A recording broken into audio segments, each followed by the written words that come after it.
In this video, I'm going to show you how to connect CMC Markets to TradingView. Now, the first thing you have to do, you want to hover over products here on TradingView.com, and you want to click on the super charts, and also make sure you are signed into your TradingView account. If you're not, you can create one very easily.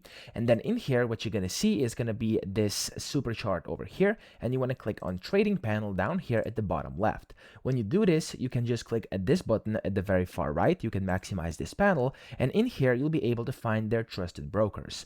Go ahead and click on Show All Brokers, and then you could also look for CMC Markets. For me, it's over here, or if you can't find it, click on this search box, type in CMC. It's going to find CMC Markets. Just click on this broker, and it's going to allow you to connect by clicking Connect over here.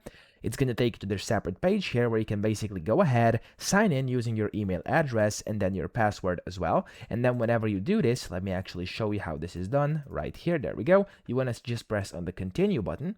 And what's going to happen here is it's going to basically allow you to see this form here, which you have to read and accept. Click on continue. And when you do this, it should then connect you directly to TradingView. There we go. As you can see, it's currently loading. And okay, there we go. I'm currently connected. As you can see, it says CMC Markets over here, and I'm ready to start trading or doing anything I want directly over here on TradingView using my CMC Markets account. So that's how you do it. I hope this video helped you out. If it did, please subscribe to the channel and help me out as well.